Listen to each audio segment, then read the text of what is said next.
ดีค่ะ Welcome to Sabai Talk Podcast, a podcast about Thai food, Thai cooking, and the Thai way of living. I am Hong Thaimee, founder of Thaimee Artisanal Sauces. And I am Pailin from Hot Thai Kitchen, a chef, YouTuber, and cookbook author and creator behind hotthaikitchen.com. So today we are going to do something that Chef Hong and I are both passionate about, and that is Thai food myth busting. We're going to talk about popular beliefs about Thai cuisine that are incorrect or exaggerated. And there is so much of this stuff around the internet, right? And Pi Hong, I wanted to ask you, where are you seeing some of these myths appearing? I mean, everywhere. It goes to show that, thank you all of you for loving Thai food and wanting to learn more and cooking more of our Thai cultures, right?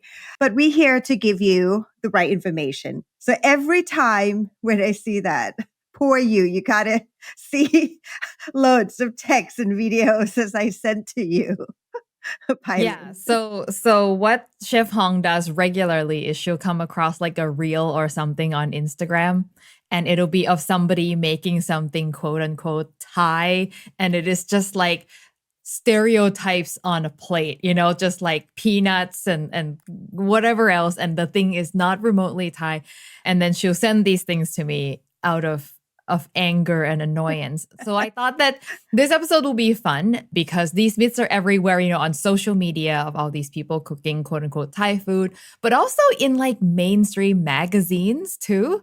Like, big names that you would think they do some research. Sometimes some of that shows up. Food blogs on the internet for sure. Tons of it. If you're, Google Thai peanut sauce recipe, you're going to come across like all sorts of websites by not Thai people making something out of peanut butter and soy sauce and rice vinegar. I mean, it's just awful. And another place I see these myths show up is restaurants. You know how like restaurants will have like, our Thai salad or Thai pizza or whatever. And it'll just be an item on the menu. And it's just nothing but stereotypes about Thai food on the menu. Do you think what is the best way for us to approach to that? Because some of the restaurant, they are friends, right? Or some of the journalists, when they have wrong information, and we cannot police that all the time, right? I mean, hopefully the work that we're doing with the podcast and the work that I'm doing with my YouTube channel and all that is helping. But if I see something totally egregious on a major publication, I write into them and I tell them, hey, just FYI, you're calling this thing a Thai thing, but it is not. I'm always nice and diplomatic about it. I'm always like offering, if you need to fact check, I'm available. And I've done that to a few publications and some have been better than others. And, I can only tell them, right? But what they do with that information is up to them. But at least I've done my part. And, hopefully, even if they respond to me, hopefully it makes them think twice about the next time they're going to produce not just Thai, but like any dish that they're going to claim a specific ethnicity. It's going to like prompt them to be like, hey, think about this a little bit before you start calling something Korean, whatever, I mean, I know they come from a good place, because they love our food, right? But I would love to, say it out loud right here from a Thai police, food police, that I think call us, email us, or talk to us, or get the right research before you publish. Yeah, all we ask is a little research, a little respect, and we're always here to fact check free of charge. Usually, like if a publication communicate with me and ask me about stuff, it's not like I'm charging them for consulting or anything. It's just I would rather you like take my time before you publish something, that is correct. Okay, so let's go over our myths. So I'm going to say these myths and then I would love to have you comment on it and give us what's actually the truth. Okay, myth number 1. This one is so pervasive. If you don't like spicy food, Thai food is not for you. What do you think? I feel like this episode is almost like a practice of my anger management. um, you know, that is something that I find like we all have a shared responsibility when it comes to Thai food. I want to say that right now, loud and clear. Thai food is not about spiciness. Thai food is combination of, in some way we say in Thailand, right? เปรี้ยวหวานมันเค็ม something sour, something sweet, something crunchy, something salty. Pretty much all about the combination of well blended flavors. And spiciness is the add-on. Correct. But I understand there's a lot of fun things to do, right? Like, oh yeah, let's make spicy tom yum or the most spicy papaya salad that, create a viral or clickbait videos in such, things like that, that makes a lot of people misunderstanding of the real flavor of Thai food. And there is a lot of spicy food in Thai cuisine, but there's definitely a lot of not spicy food in Thai cuisine as well. And anything that is spicy, you can always make not spicy. Like that is always an option. You go to Thailand, you order papaya salad. People, even Thai people, will say no chilies. Not even just like pet nit noi, a little spicy. You can ask for no chilies. That is okay to do. And we know that. To me, I disagree. I disagree. Like Thai food always have to be spicy because, in my opinion, it's always the add-on. Yes. Of the flavors. Correct? Yes. And then you have to think about the fact that we have children in our country. And most kids don't start eating spicy food until they're, I would say, teenagers, don't you think? Something like that. That's a long time ago. So I kind of... I forgot. I feel like I was a teen before maybe like 14, 15, before I really was able to eat spicy food all the time. Most families with kids will have something on the table that's not spicy for them when they go out. They'll order something not spicy for them. So the options are out there. Definitely there's, something for everybody. And a related myth to this is that every Thai person loves spicy food and has a high heat tolerance. I can say right now that compared to Thai people on average, my heat tolerance is actually low. Like compared to people here in Canada, I can eat quite spicy, but like compared to people in Thailand, when I go to Thailand and I order food, I usually have to order pet noi, which is less spicy, because my entire family, myself included, we don't like super, super spicy food. So, and there's many, many Thai people like me who they don't like super spicy food. So it's not like every Thai person wants to put 10 chilies in everything. No, not Does at your all. family eat spicy?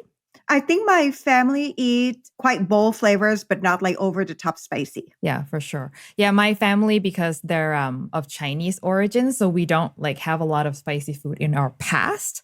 But I think people from the countryside or like the south or the northeast, they're exposed to a lot more chilies. So they tend to eat spicier. But people in Bangkok, I would say, eat less spicy than some other regions. Mm-hmm. The spicy part in Bangkok, in central area, I think it's more about in the namprik, right? The relish that you add on. Yes. Or the condiments of like you have the chili on the side. Mm-hmm. Again, everything is add on is on the side. It's not the main character. Yes. And chili is not originally from Thailand. Yeah, exactly. At some point, Thai food had no chilies because chilies came to Thailand from the New World, from the Portuguese, what's the word I'm looking for? Colonizers that brought chili peppers to Thailand. All right. So the next myth, this one gets me so mad. Thai food uses a lot of ginger. How should we start? No is how we start. Okay. So ginger, if you see ginger in a recipe of Thai food, you would know it has the Chinese inspiration in it. Yes, that's right. Therefore, the real type of ginger is a cousin of ginger, which we call galangal or blue ginger. Okay. Like ginger in Thai is king. And galangal in Thai, it's ka. We use it almost like an idiom, right? King ko ra, ka ko rang, meaning like both are so powerful and there cannot be two chefs in the kitchen type. But no, we don't really use ginger in Thai cooking. So just to give you an idea, like I think of all of the recipes that I've shared on the internet, let's say 500. I'm not sure how many exactly, but let's just say 500 recipes. There's probably ginger in less than 10% of them. And all of the dishes that use ginger are dishes of Chinese origins. For example, like steamed fish with soy sauce. Like that's a dish that we have now in Thai cuisine, but it came from Chinese people. That's why there's ginger in it. Congee, for example. So I just hate when I see, usually like, it'll be like a non-Thai restaurant. Oh, we're making this like Thai-inspired salad, and it's like a ginger vinaigrette. And I'm like, what part of like, where is the Thai-inspired part in this ginger vinaigrette? That yeah. Yeah, it is. I think it is a sensitive issue, right? Like we know that you want it to be creative, but creative should come from the right sorts of information. Exactly. You know what I used to do in my cooking class? I said, if you do a paste, okay, there's a cookbook that talk about homemade chili paste, like green curry or red curry, and they ask for ginger, just throw it away and put it away. Yeah.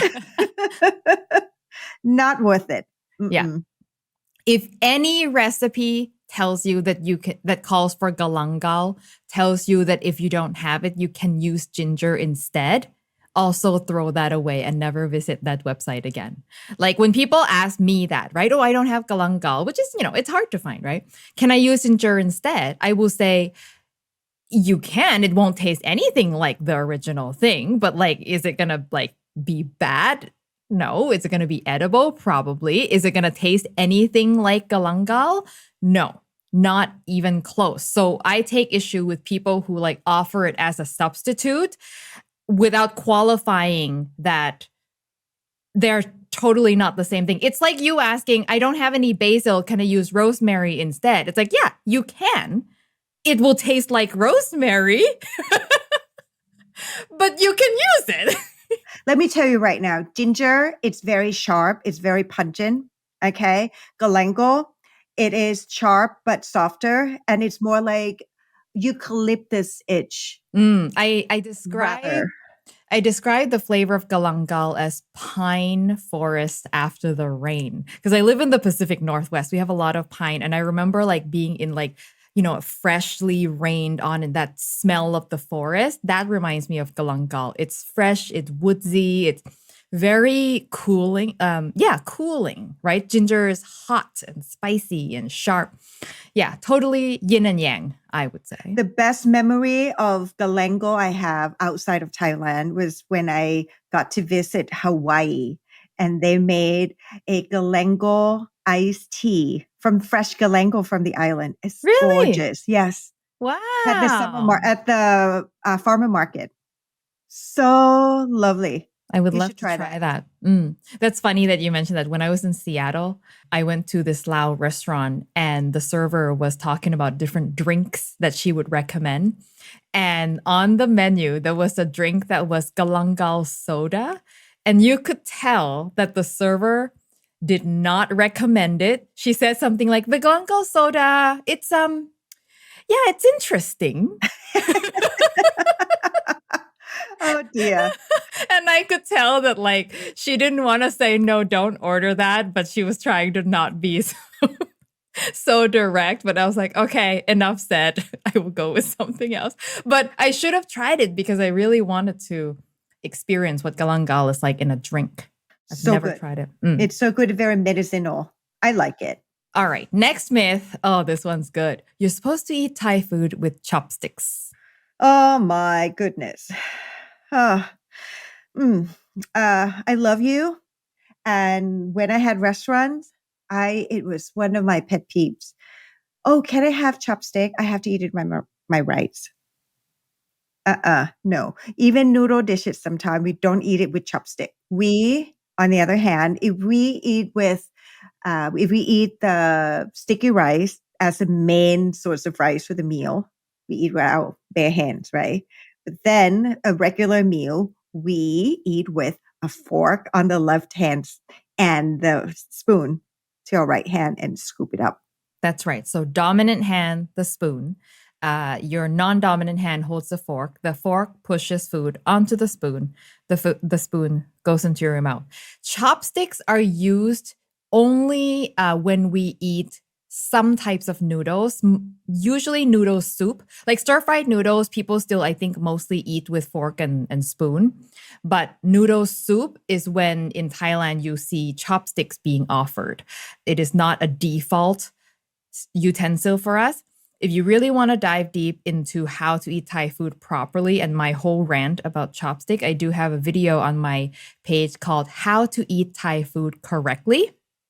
That goes into detail. I also encourage you to look up this clip from The Big Bang Theory. I don't know if you've seen it, where the whole crew in Big Bang Theory is eating Thai takeout, and somebody asks, "Where are the chopsticks?" And then Sheldon goes into his lecture on, you don't need chopsticks. This is Thai food. Thailand has had the fork since the latter half of the 19th century. And interestingly, they don't put the fork in their mouth. They use the fork to push food into the spoon, and then the spoon goes into their mouth. And I'm like, I just love Sheldon 100 times more because I'm like, yes, thank you. You can look this clip up on YouTube by searching Big Bang Theory and Thai food. It's like a few seconds, but it's like, yes, thank you. Piggyback on to that. This is my theory. Where do you think that we get fork and spoon from? I don't know, but you know a lot more about history than I do. According to Sheldon, since the latter half of the 19th century. He got it right. Remember we talked last time when the colonization came and King Rama V has to make his trip to Europe. And when he come back to prove that we are a modern country, we're not uncivilized, right? So from eating with our own hands, we adopt the Western etiquette and create our own way of doing. And we do not eat with courses, just like Western wear, correct? Right. Yeah. We have everything together and our fork and spoon, why spoon? So that we can have the soup that can carry and wash off the texture sometimes of the rice to wash it down to the digestive system. That's right. That's right. Amazing. Okay. The next one is Thai food uses a lot of peanut sauce. The dreaded peanut sauce. Someone help me out here. Can I tell you, I can only think of one dish that's served with peanut sauce. I can think of two, but I thought very hard. Only satay. Salad kek is the other one. Oh, yeah. But that is from the Muslim. Yeah, that's a Thai. It's a Thai Muslim salad that uses a dressing made with peanuts. It's delicious. I love it because I grew up in the South, so we had a lot of this because it's a Muslim heavy area. And the dressing is gorgeous, but there's no peanut butter. It's made with freshly ground roasted peanuts. There's a lot of texture. There's no soy sauce or rice vinegar or sesame oil. It's a fantastic dressing. I'll link to the recipe below, but that is real peanut sauce. The other real peanut sauce is, as you mentioned, from satay, right? Pork satay usually in Thailand. That's the most popular type. But we use peanut sauce in dish-specific situation, right? It's like this thing we eat with this peanut sauce. There's no all-purpose peanut sauce. Peanut sauce is not ketchup. Peanut sauce is not sriracha. Peanut sauce is itself peanut sauce. Yes. That's just an add-on to, again, for me, I'm familiar with the satay or the salad kek, like you just said. Another dish that I think it has peanut as a main is the saku. Oh, saku sai mu. Saku sai mu. But that's not a sauce. No, that's is inside. Not many dishes that have peanuts as part of it. That's as what a I'm main saying. ingredient. Yeah. I just remembered another dish that uses peanut sauce is pralam long song, swimming rama. So that's actually a pretty rare dish to find these days. I haven't seen swimming rama in Thailand for years. I love how Thai named the dish. So swimming rama. The reason why it's called swimming rama and it's translated literally from praram long song You know what? I don't even know. I know the rama is the green part. That's because it has green vegetables on it. You explain. I think longsong, it means taking a shower. Yes, that's right. Taking a bath. Yeah. Yeah, taking a bath. So the sauce is like you take a bath. Right. Yeah. So the sauce goes on top of the green vegetables. And since Rama is a green god, sauce on green is like Rama taking a shower. Go figure. Really stretching this analogy here. But I also have this recipe on the website, but it's blanched pork usually with spinach or some sort of green vegetable. I'm pretty sure it's spinach. And then a peanut sauce on top. Really interesting, because I would do that with gailan, the Chinese broccoli, pakana. Yeah, I don't know what the original is. Again, this is one of those dishes that I think is disappearing. As long as it's green. As long as it's green. But yeah, 3 dishes that actually use peanut sauce. Peanut sauce is not a condiment. It is not something you can buy in a bottle. It's not something you put on everything. It's a specific sauce with a specific purpose. And by extension, as you said, peanuts, not Thai food doesn't have peanuts sprinkled all over the place, everywhere on everything. Like it's very specific dishes. For example, pad Thai, we put peanuts. Sakusai mu, sakusai mu that you mentioned, the tapioca balls has peanuts inside. Papaya salad, certain kinds only, not every kind, has peanuts. And then a few things have peanuts, but like it's not like, you know, we just have everywhere, leave peanuts on the table and we just sprinkle it on everything. But I just hate it when like you see Thai, quote unquote, Thai recipes written by non-Thai people. Inevitably, they want to put peanuts on it. Inevitably, they want to put cilantro on it and all of these. I would rather think cilantro is a Mexican thing, for me. You know what I mean? Yeah. I don't know where they get that idea that it is a Thai thing. We do have cilantro, but cilantro to us, we talked about that before, is the garnish, is the window dressing. It's not really main ingredient. It's quite rare where cilantro is a main ingredient in something Thai. I can think of like a few things like nam jim seafood, the seafood dipping sauce has a lot of cilantro, but most of the time it's just a garnish. If you leave it out, nothing bad will happen. And the only part that we use with the cilantro is the roots. We talk about this, right? So yeah, very interesting. Okay. The next one is, we've talked about this in our Pad Thai episode, is Thai people eat Pad Thai all the time. It's like our mainstay. Every day we eat Pad Thai. It's like people think Japanese people eat sushi every day. I think food is subjective, right? We want to eat what we love to eat, right? And if those of you that have been to Thailand and visit Thailand, you will understand we have selection of food from morning till dawn. So we eat whatever we feel like that day. Yes, there are very few things that Thai people eat all the time every day. Right? Like I can't think of anything. Like the selection of Thai food is so vast that we don't have things that's like, oh, we always have this dish every day. There's the options are so vast. Like we eat what we feel like it, right? But do I eat Pad Thai often? I remember that growing up, my family and I had Pad Thai often. Of course, it's not at home. But now in America, I live here long enough and I know and learn how to make the Pad Thai at home. And even have the sauces coming back to the market soon. Yeah, and it's very region dependent. I think like you grew up eating Pad Thai often. I grew up in the South. We had zero Pad Thai. I feel like I didn't experience Pad Thai till I moved to Bangkok in my teens. So it just depends. Like if you live next door to a Pad Thai vendor, maybe you do eat Pad Thai once a week, right? Exactly. But most people don't. Most people, like Pad Thai is not a thing that gets consumed any more often than any other dish. In fact, I would say for most people, it's a thing that people eat less of compared to some other dishes because it's not a home cooking dish. Mm-hmm. Pad Thai is not something people make at home because it's quite extensive. Like you have a lot of ingredients. You have to have the right stove, the right pan. It's not easy. So if you're cooking at home, having family meals, you're probably not going to make Pad Thai. It's something you go and buy outside. True. Yeah. That is very true. All right. So this next one is one that I have learned over the years as I teach Thai cooking, that this is what people think is Thai food uses a lot of dry spices like coriander seeds and cumin seeds and cinnamon and star anise and all. Like they associate the use of spices in Thai cuisine similar to the way Indian people use a lot of dry spices. But we don't use dry spices that much. We use a lot of fresh herbs, right?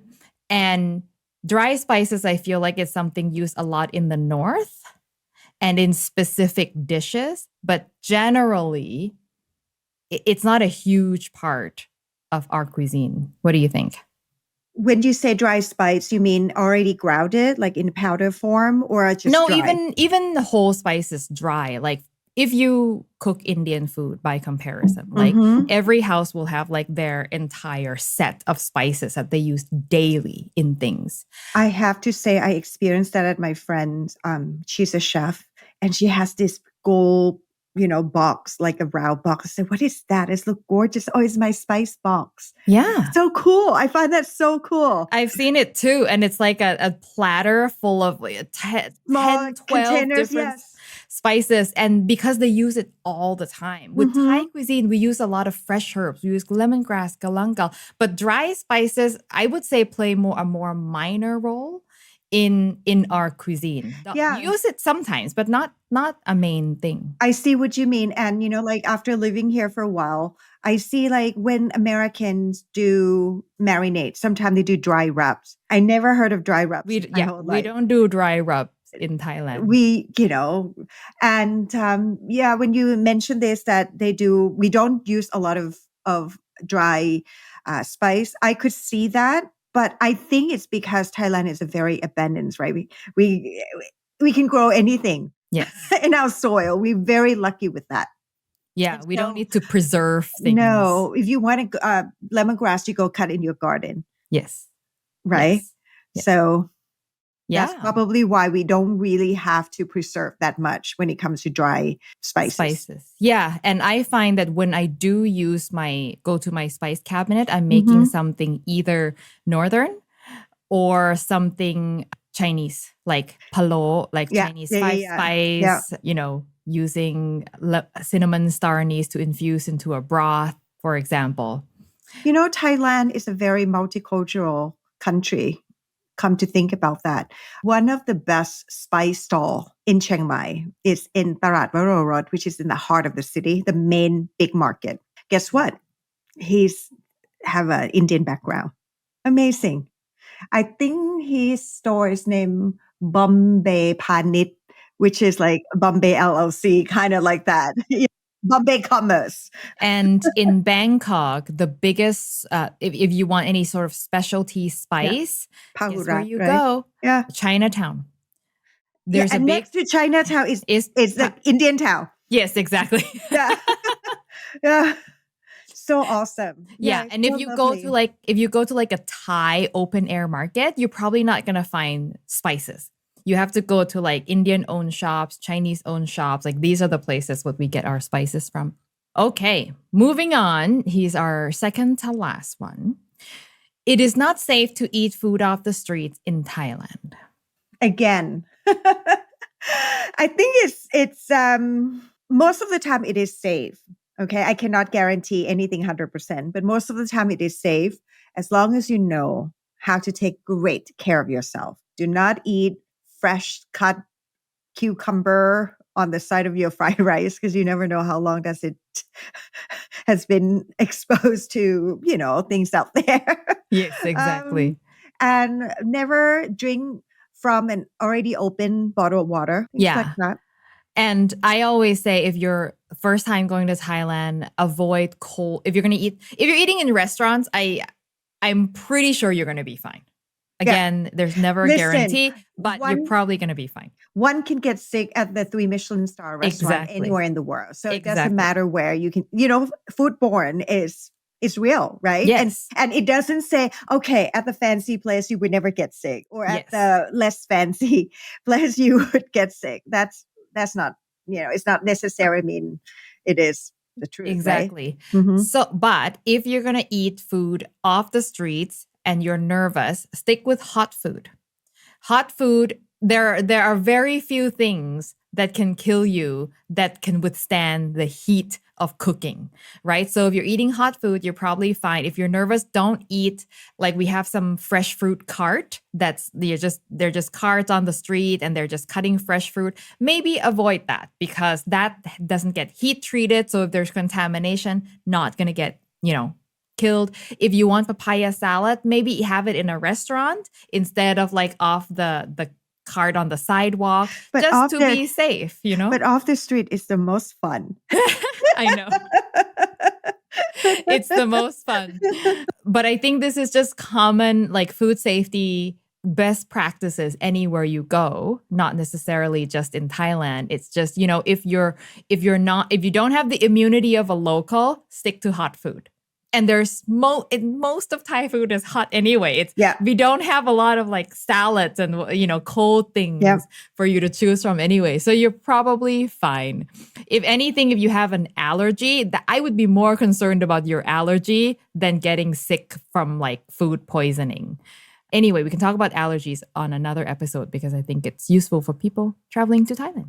Okay, the last one is Thai food is cheap food. OMG. Big OMG. Ooh, Thai food is cheap food. I think there are a variety of classes of Thai food. Okay, we have more affordable street food.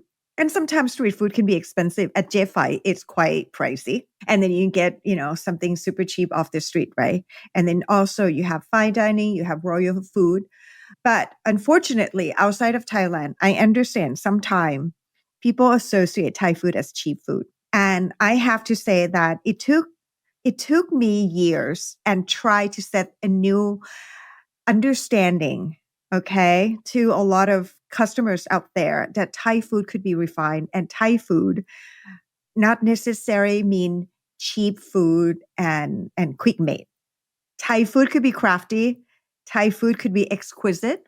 It is actually exquisite, right? And so, yeah, there's a branding out there because at the restaurants, at in the industry, you have to survive, and I can see it here in New York City. Sometimes they have they want to compete the market with price, right? So lunch special for $8.99. I mean, I would never do that.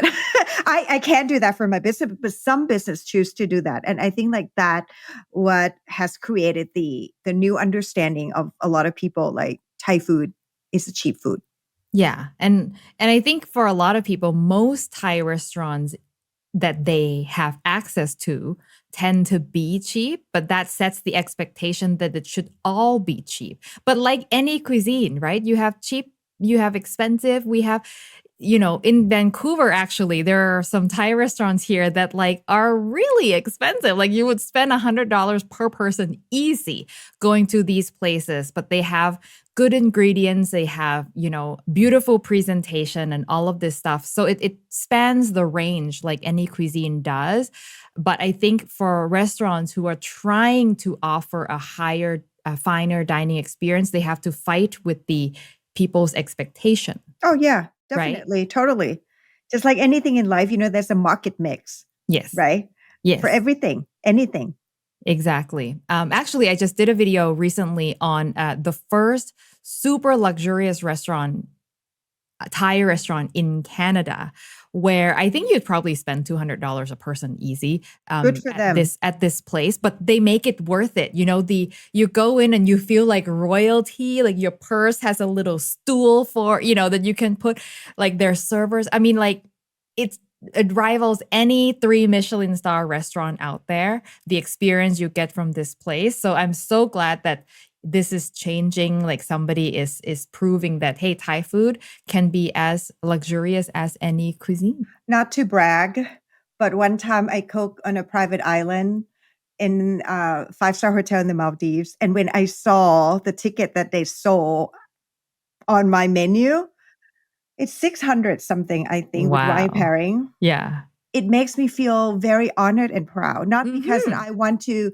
I don't think taking advantage is the term, but I think that if we know our value, Yes. okay, Thai food, Thai cuisine, Thai cooking techniques, we have so much to offer, and sometimes you buy the stories and you buy the technique as well. Exactly. And it was such a, it was a good memory. And food is food as long as it nourishes you, your heart and your soul. Yes. Oh, now I wanna go to the Maldives with you. Come with me. One of these days. I'll be there in October. I think of a story of something. So Epicurus has their YouTube channel, right? And then I taught them how to make lab, and it went viral with the sign that I wrote, pronounce it lab, not larb.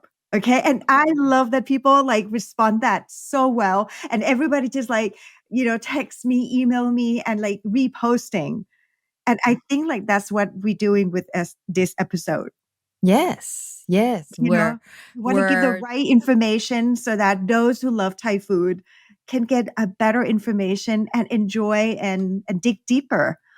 Yes. If there's any takeaway from this episode, I would say that if you're going to get information about Thai food, Thai cuisine, Thai culture, make sure check your sources. Who are the people giving this information?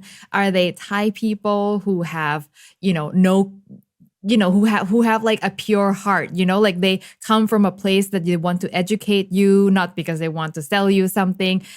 Just check your sources. And it doesn't have to be Thai. Like we know some good American chefs who are passionate about Thai food. I'm thinking of Derek in particular, who's passionate about Thai food, and he's done his research. And, with people, you just have to check your sources that they know what they're talking about, and not just reading a magazine article and a food blog article and then just taking that as truth, because there's so much misconception out there. And I will add to that, if you're the kind of person who likes to ask ChatGPT about stuff, do not ask ChatGPT about anything remotely related to Thai cuisine, Thai food, Thailand. Because as you know, ChatGPT just pulls information from the internet, right? And it basically summarizes it for you. But because there was so much wrong information on the internet about Thai food out there, ChatGPT is just regurgitating you the wrong stuff. Like I remember asking it just simple things like, give me a list of all the Thai vowels in the Thai language, because I wanted a list to like copy and paste somewhere. And it couldn't even do that. Like it was giving me complete nonsense. And like, this is like just facts, just like, it's almost like a fake news, right? Yes. For Thai food. Oh my God. And I've seen fake information. Yeah. I have seen AI generated articles on Thai cuisine, and they're completely wrong. It's just, and it just like makes me nervous. Like, gosh, I hope people are smart enough to check their sources, make sure they don't just read information that's like AI written and just take that as true. So anyway, we are here doing our best.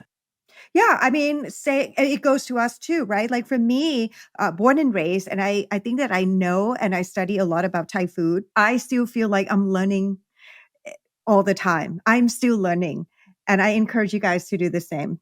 And it's fascinating. It's so fun. And this has been a super fun episode. I'm glad I got to do this with you. And if you want to get in touch with us, you can reach us at sabaitalk@hongthaimee.com. And for me, you can get in touch with me at Hot Thai Kitchen on Instagram, and hotthaikitchen.com is my website where all of your recipes are at.